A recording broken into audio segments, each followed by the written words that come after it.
Jirtu hordoftoota tiyyaatii har'as viidiyoo biraa qabadhee isinii dhufeera. Har'a immoo seenaa obboleettii teenya takka isinii fidee dhufeera. Akka irraa barattanii fi yaada qabdan akka kennitanii fi yaada ta'es osoo isin taatanii maal akka gochuu dandeessan gara koomentii jalaadhaan barreessaa fi jechuudha. Warri haaraa taatan baga nagaan dhuftan subscribe gochuudhaan gara maatii keenyaa dabalamaa isiniin jedha. Gabaabseetiniin isiniif qopheessuuf yaala jechuudha. Kan dhaladhee guddadhee Finfinnee keessa yoo ta'u, akkuma nama kaawwanii jireenya mo'achuuf jecha gara biyya Arabaa deemuun filadhe. Ergaan biyya Arabaa deemes gara Dubaay deemee achitti hojiin kiyya jalqabadhe jetti. Sanaan booda erga hojii kiyya osoo hojjetaa jiru akkuma tasaa ta'ee guyyaa tokko Facebook irratti mucaa Kwaatarii jiraatu tokko wajjin wal bare. Erga wal bareen booda haasa'uu jalqabne, waliin baay'ee haasa'uu jalqabne, yeroo baay'ee irra deddeebine achis gaafis jaalalaaf naaf dhiyeesse. Qaamaanis waliin beeknu turre, achuma irratti wal argine. Sanaan booda anis mucaa gara jaalachuutiin deeme. Innis akka na jaalatu natti hime. Ergasii baay'ee haasa'uu jalqabne. Anis jaalachuun jalqabee haasa'uma isaarraa innis akkasumas baay'ee na jaalatuun jalqabe. Waggoota lamaaf akkasumatti jaalala keenya Facebookidhaan itti fufne. Sanaan booda akka walitti heerumnu nulachuu waliif galle. Anis gara Itoophiyaa deeme, innis gara Itoophiyaa deeme akka achitti ulfuunu waliif galle. Sanaan booda maatiin kiyyatteen hime. Obboleeyyan dhiiraa lamaan baay'een jaaladhuun hin qaba. Kan amanus kan gara biyya alaa akka dhufus kan maallaqa naaf baasanii naaf kafalanii kan na ergan isaaniidha. Baay'een jaaladha, baay'een kabaja. Haadha tiyyas akkasumas baay'een jaaladha.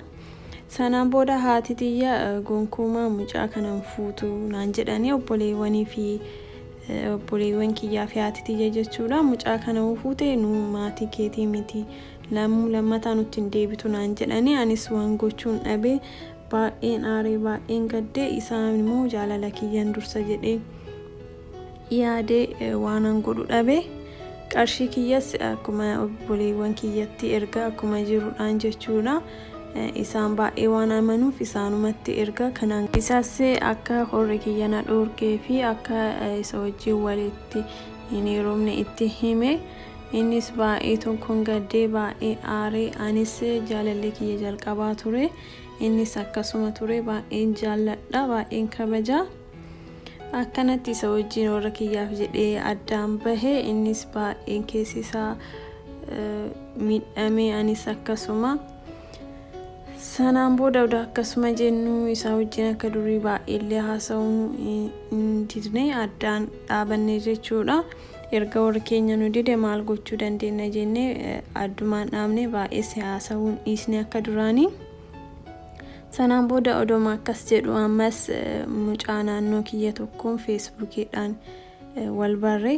Egaa isa wajjinis wal barre saatuma odoo deemnu isa wajjinis jaalala jalqabe. Kan wajjin xumure waan ta'eef ani immoo galeetiniin ilmoo argachuun hin barbaada. Umriin kiyya deemaa waan jiruuf ilmoo galee dahee akkasitti jiraachuun barbaada jedhee murteesse. Nama biraa soquttiin jalqabe jechuudha. Kan wajjinis akkasitti wal barree jechuudha. Hanga kaanii jaaladhu baadhus kun na keessaa baduu hin dandeenye, garuu homaa gochuu hin danda'u. Kana waan isaan beekanis jedheetiniin naannuma keenya waan ta'eef isa wajjin jaalala jalqabne. Sanaan booda galee akka walitti heerumuu qabnus murteessine kana wajjinis. Sanaan booda gara biyyaan galee. Gara biyyaas galees isaanis horri kiyyas nagaumaan na simatanii erga diqqoon bubbuleen. Sanaan booda ammas warra kiyyaan hin mari'adhe jechuudha. Heerumuun barbaada, heerumuu hedaan jedheeni. Eenyutti heerumtaa naan jedhanii akkana jedhee itti hime. Lakkii kanas hin heerumtu. Haati tiyya sirimaa of ajjeesaa kanatti yoo heerumte naan jette. Obboleeyyan kiyyas kanatti hin heerumtu, yoo kanatti heerumte kan ta'e qarshii kee mulumaa siif hin kenninu naan jedhanii. baay'een tokko gaddee baay'een aare waanan godhu wallaalee maal akka barbaada naaf hin galle sanaan booda maal akka murteessu iyyuu hin dhabe maaliif akkana na gootanii jedhee gaafadhus kun isiin ta'u nama siin taane nu nama si ta'u siif qopheessineera naan jedhan immoo nama isaan jedhan kana hin beeku argeessi hin beeku amala isaan beeku nama hin jaalanne akkamitti ittiin heeruman jedheen didee kabajaa maatii kiyyaaf qabu jechaaf qarshii kiyyas dhabee nama jaaladhus dhabee mee obboleeyyan kiyyaa osoo isin taatanii maal gootan murtiin keessan maal ture ani akkanatti qarshii kiyyas dhabee naman jaaladhus dhabee wanta lama dhabee kunoo amma gara Dubaayitiin deebi'e mee osoo isin taatanii maal gootu warra keessan dursitan moo jaalala dursitan moo kam dursitan mee ani akkanatti murteessee mee murtii keessan naaf hima kalammataa kanas na dhoorganii jiranii garuu erga Dubaayis deebi'ee walumaan barreessina walumaan haasofna erga isaan kana kalammataa kanas na dhoorgan kaman duraa sanitti hin deebi'uuf barbaada innis erga si dhoorganii walumatti haa deebinii walitti haa bultii ijaaruu naan jedha qarshiin sitti hafe waan murteessuun dhabeera natti dukkanaa'eera wal keessan jalaa makeera qarshii kiyyaasiif hin taane jaalala kiyyaaf hin taane maal akkan godhu iyyuu dhabeera mee isin osoo taatanii maal gootu mee yaada keessan naaf qooda maal akkan godhu iyyuu dhugaa rabbii isiniin jedha maal akkan godhu iyyuu dhabeera ni beektan dadhabbii biyya alaatitti hojjannee nuuf nu dadhabbii isaanii beektanii hundi keessan jedhee yaada warri ala jirtanii baay'ee tokko nama gaddisiisaa yeroo tokko osoo horri jaalala keesseenuu baatanii iyyuu jedha